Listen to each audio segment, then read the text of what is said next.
they did a survey recently and asked if the vaccine was available, how many New Yorkers would take it, would actually go out and get it. And what they found was that half of New Yorkers said no, they would not accept the vaccine. And how much were African American? Did they do it demographically? How many They African did, Americans? and they said of those, the larger percentage were Hispanic. The others, the lower, just a little bit lower, were African American. Dr. Sweeney, why do you think that's true? You know, I'm glad you brought up vaccine because it's one of the things we need to take out of the toolbox as going to be able to help to end this epidemic. And I just want to tell you that next year, HIV will be 40 years old. And when President Clinton was in office, he predicted we would have a vaccine in, I don't remember if he said 5 or 10 years. That's when President Clinton was in office. Well, the coronavirus, that's what common colds are. Coronavirus. And this virus is in the same family. It changes so much, so quickly, called mutations, that you can't get a vaccine for it the way they're talking about getting it out there in 14 months or something. I would not take a vaccine that they put on the market in 14 months. They haven't done sufficient clinical trials to see whether or not it's effective, to see whether or not it's safe. I would not take a vaccine put out in 14 months. And I want anyone who's listening, I want you to know that I will stand by it and sign my name to it for the CDC, the FDA, and whoever else wants me to. You can't do it that quickly. But there's another issue here, and we spoke about this prior to this conversation, which was how it took African Americans, people of color, a little longer to wear the mask, a little longer to socially distance. Can we talk about that? You know, yes, there are many structural issues that are in our way, but we still have to get better and make a difference in our own health. Could you speak to that? I just put my 2 cents in. Yeah, please, that's great. Myths, I know somebody's going to talk about myths and conspiracy theories, right? The first thing I heard, I was in Australia when this first all started. I got a call from somebody, you don't have to worry, Black people don't get it. There you go, right. Did you hear that one? Yes. Yes. And did not believe it. It was made in the lab. And then when Idris Elba got it, everybody was like, oh. Whoa, yeah, man, Black people can get it. Right? Him. So we have to look at the myths and the conspiracy theories, and you need to tell the one that you told us before the show started. Come on. The one that I told you before the show started? Yes, you told us one. Which one? What? Oh.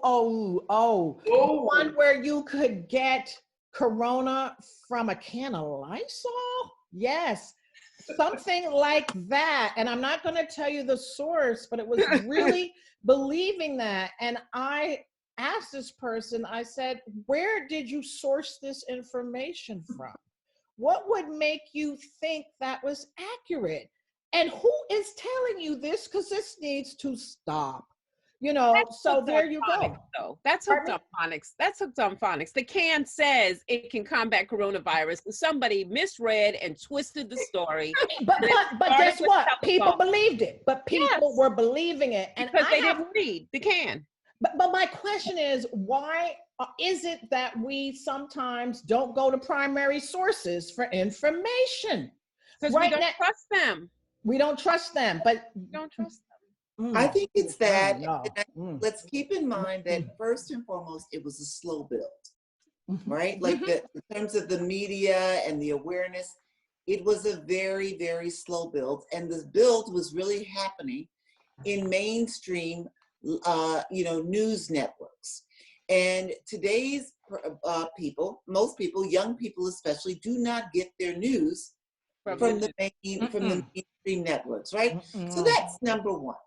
But then number two, Donald Trump was in there and he was saying one thing and other people were saying another. And so if you're just hustling and bustling and moving through the day, just let's be real about it. Going from 2 to 3 jobs, you don't necessarily have the time to lean in and get a sense as to what is factual and what is not. Then couple that with, it's building slowly. Okay, you know what? Maybe people need to stay at home. Maybe they don't. Then we go into maybe they need to wear masks. Maybe they don't.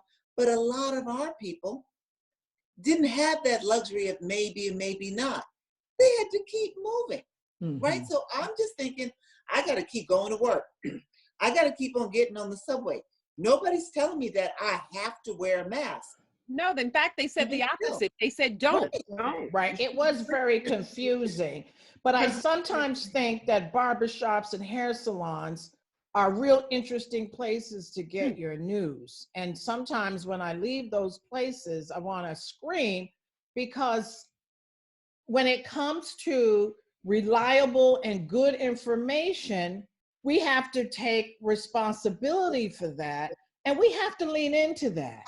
You know, yeah, I've got all these things going, but I have to find the time to really understand what is happening out here. Phyllis, you want to comment on that? I want to say something about the communication, because right.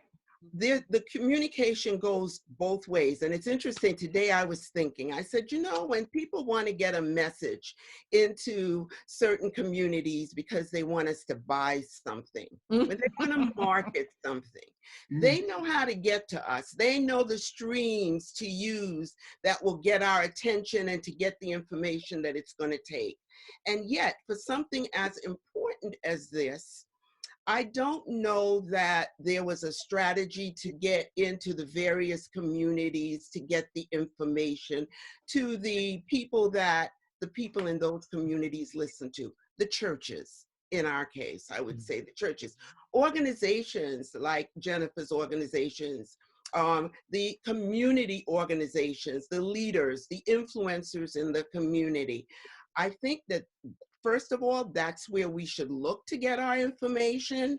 And that's when important information is being wanting to come to us, those are some of the sources that should be used. Because the church is a validator. It's a validator for us. I agree with you. I agree with you completely these are the trusted go-to sources. Yes. But I cannot stress enough that this was a slow build, and you did not know who to turn to and who was giving you the factual information versus who was not. It didn't really become a major situation until we started talking about whether or not people needed to start staying at home. Yeah. Whether or not we needed to ease the crowding on the subways. And so it wasn't like January 15th or February 15th or even March 1st, we all knew that this was a big problem and we needed to step away. And so I just think that that's important to note in this.